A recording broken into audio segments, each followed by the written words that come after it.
तो आज का जो टॉपिक है हमारा बहुत ही इंटरेस्टिंग टॉपिक है, वो है मैरिज ऑफ क्वांटम मैकेनिक्स। तो बहुत लोगों को शायद मालूम नहीं होगा कि क्वांटम मैकेनिक्स की जो मैरिज है वो ऑलरेडी हो चुकी है।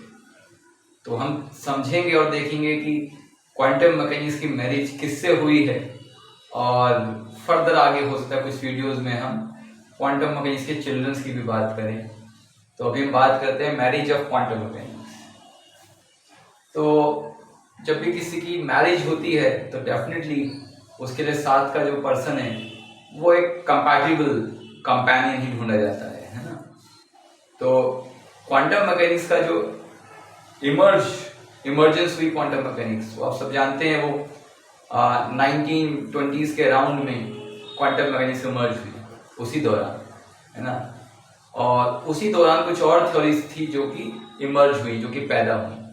जैसे देखते हैं कि जब लड़की की शादी होती है तो उसके लिए लड़का जो देखा जाता है उसी की सेम एज का देखा जाता है। तो डेफिनेटली यहाँ पे भी क्वांटम मैकेनिक्स जो मैरिज है उसी के साथ की एक थ्योरी से हुई है, और आप गैस कर सकते हैं उस थ्योरी का नाम, वो है स्पेशल थ्योरी ऑफ रिलेटिविटी।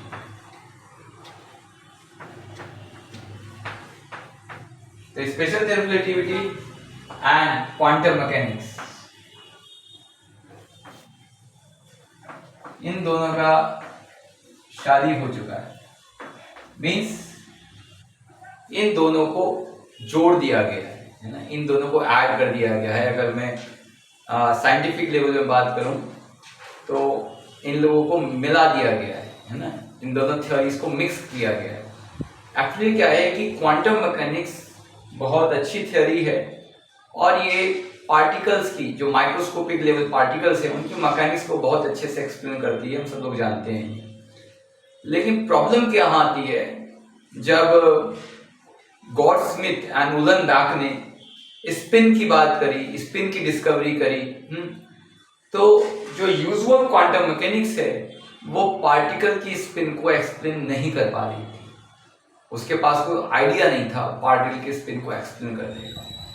इसके अलावा हम देखें तो बहुत सारी प्रॉब्लम्स ऐसी आती हैं कि जब इलेक्ट्रॉन न्यूक्लियस के नियर होता है तब इलेक्ट्रॉन की स्पीड बहुत हाई होती है, near to the speed of light, almost 1/10 और 1/100 स्पीड ऑफ द लाइट, रफली 1/100 है ना, क्योंकि फाइन स्ट्रक्चर कांस्टेंट की वैल्यू 1/137 होती है, तो लगभग 100 गुना कम होगी, but still is very large. तो बहुत ही हाई स्पीड की जब हम बात करते हैं तो ऑलरेडी आपने ये पढ़ा हुआ है, आप जानते हैं फॉर हाई स्पीड और हाई वेलोसिटी, इसके लिए हमें स्पेशल थ्योरी ऑफ रिलेटिविटी को कंसर्न में रखना पड़ता है।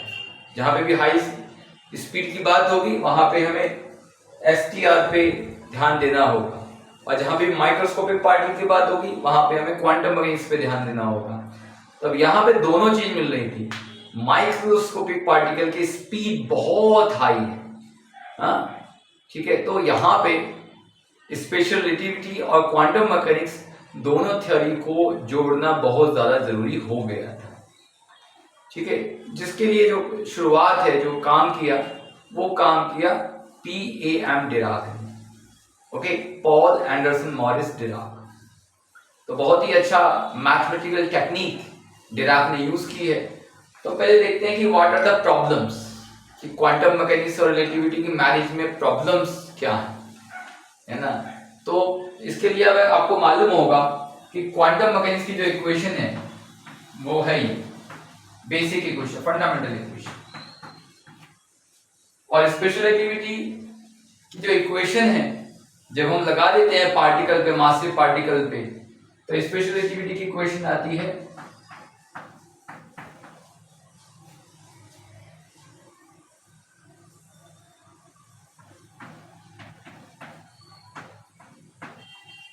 It is the outcome of special theory of relativity,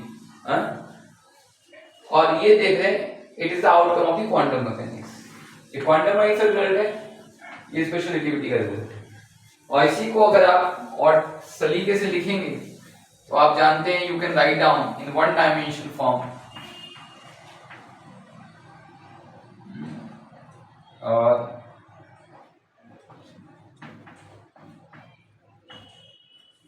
okay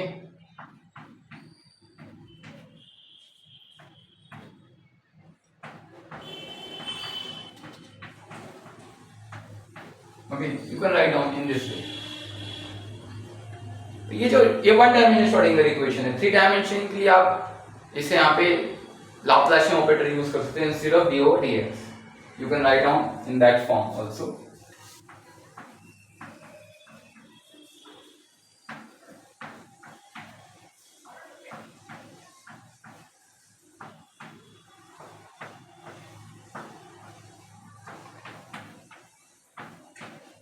okay this is the equation. तो इसमें प्रॉब्लम क्या है? प्रॉब्लम ये है कि जो क्वांटम मैकेनिक्स की इक्वेशन है, यहाँ पे टाइम एक पैरामीटर है ना, एक्स और टी जो पैरामीटर है, ये दोनों इक्वल फुटिंग पे नहीं है। एक्स एक डिफरेंट है और टी डिफरेंट है, इन दोनों की इक्वल फुटिंग नहीं है। और स्पेशल रिलेटिविटी में खास बात क्या है कि वहां पे एक्स और टी अलग अलग नहीं है, वो इक्वल फुटिंग पे है। इक्वल फुटिंग मीन्स हम जब लिखते हैं ds स्क्वायर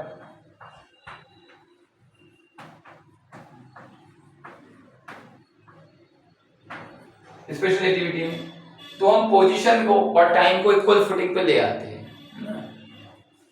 तो मेन प्रॉब्लम ये है कि एक थ्योरी में टाइम और स्पेस इक्वल फुटिंग पे है और वहीं दूसरी थ्योरी में स्पेस और टाइम जो है वो इक्वल फुटिंग पे नहीं है। तो हमें क्या करना पड़ेगा? हमें समझौता कराना पड़ेगा ना, या तो यहां से इक्वल फुटिंग हटाइए, यहां इक्वल फुटिंग लगाइए। तो डिराक ने क्या किया? डिराक ने ये जो इक्वेशन है इसके अंदर, यानी जो हमारे पास श्रोडिंगर इक्वेशन के अंदर कुछ चेंजेस किए और स्पेस और टाइम को इक्वल फुटिंग पे लेके आए और एक नई इक्वेशन बनाई है जिसे रिलेटिविस्टिक क्वांटम मैकेनिक्स इक्वेशन कहते हैं, सिंगल पार्टिकल के लिए। ठीक है, तो उसे देखेंगे कि कैसे हम इसे इक्वल फुटिंग पे लेके आते हैं। Okay, let's see.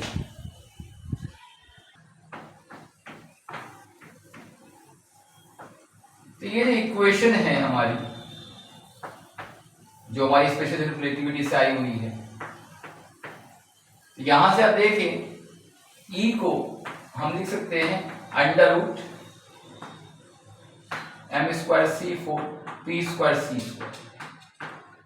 और ये आपका एक तरीके से एनर्जी है, एक तरीके से हैमिल्टोनियन ऑपरेटर को कह सकते हैं इसे, कि it is a Hamiltonian operator.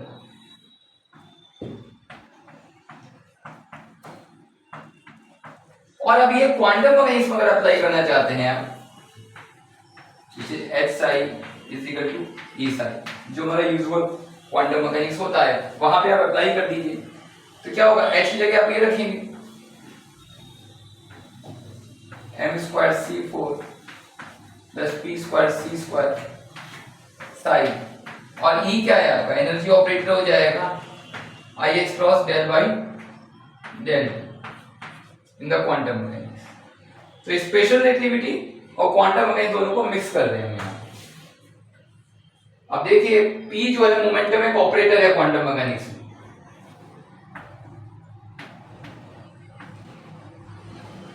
तो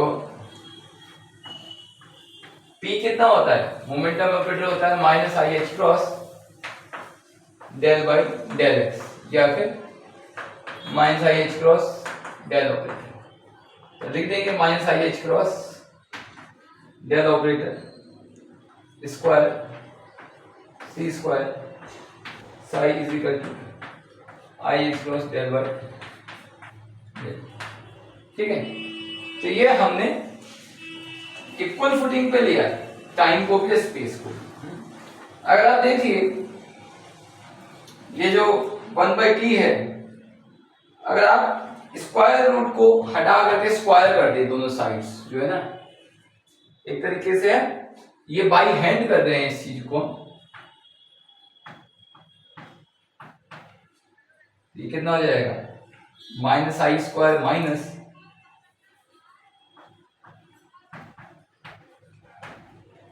okay and C square and psi is equal to, यहाँ पे भी कर रहे हैं। ये बाई हैंड किया है इक्वल फुटिंग पे लाने की, ठीक है। कोई कह रहे ऐसे स्क्वायर कर दिया साई पी का स्क्वायर नहीं आया, तो ऐसा नहीं, कैसे बाई हैंड हमने किया है इसे। अब देखिए यहाँ पे चीज क्या हो गया कि जो अगर आप चाहें इसे डिवाइड भी कर सकते हैं आप जाके सी की पावर 4 से, मैं वो नहीं कर रहा हूं, या सी स्क्वायर एच का स्क्वायर से डिवाइड कर देते हैं। चलिए, और इसे वन डायमेंशन में लिखेंगे तो क्या आ जाएगा, साई लगा देंगे,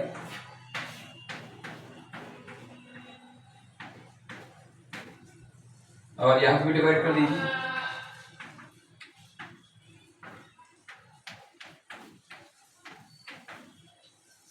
तो अब देखिए, आप देखिए x का भी स्क्वायर है, t का भी स्क्वायर है, तो x और t दोनों इक्वल फुटिंग पे आ गए हैं, है ना। जो फुटिंग जो है हमारी वो सेम हो गई है लगभग, ठीक है। तो हमें ये काम करना भी था, हमें दोनों को इक्वल फुटिंग पे। अच्छा, एक बार और करना है, इसका भी स्क्वायर होगा ना,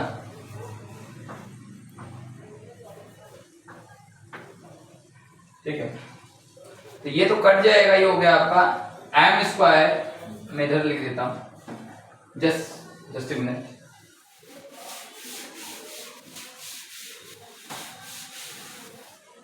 इसको हम देखेंगे सावधानी से, m square c square upon h का स्क्वायर माइनस, चाहे आप डेल लिखिए, is equal to minus h का स्क्वायर कैंसिल हो जाएगा, ठीक है, अपॉन c स्क्वायर बचेगा, डेल सी टी स्क्वायर।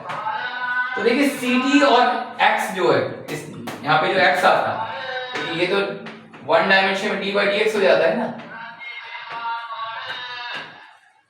तो ये दोनों इक्वल फुटिंग पे आ गए। मैं यहाँ पे चल लिख देता हूं, चाहे तो इस फॉर्म में लिखिए और चाहे ऐसे लिखिए।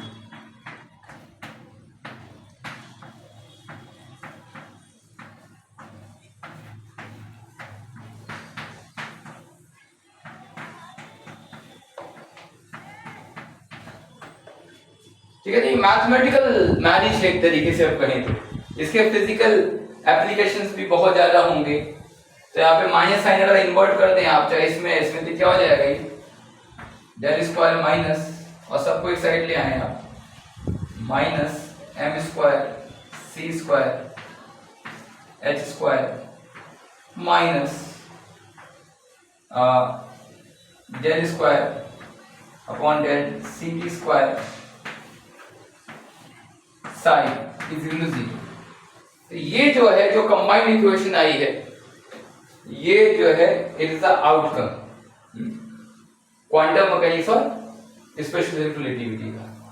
इस इक्वेशन को क्या बोलते हैं, अगर आप C और H को 1 कर दें, H क्रॉस और C को 1 कर दें, तो इस इक्वेशन को सिंपल फॉर्म में भी लिखा जा सकता है।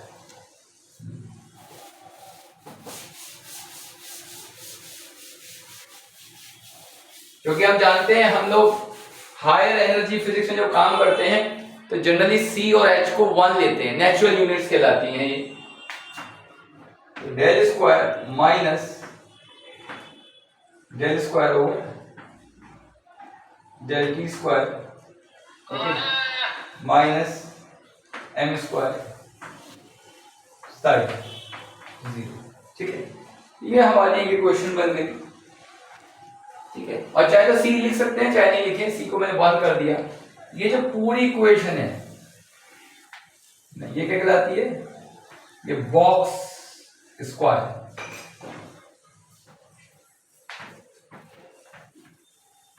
डीएलम्बरेशन ऑपरेटर कहलाता है, कई बार खाली डेल भी लिख देते हैं। So del minus M square psi is equal to 0, और इस इक्वेशन का नाम है क्लाइन गॉर्डन इक्वेशन।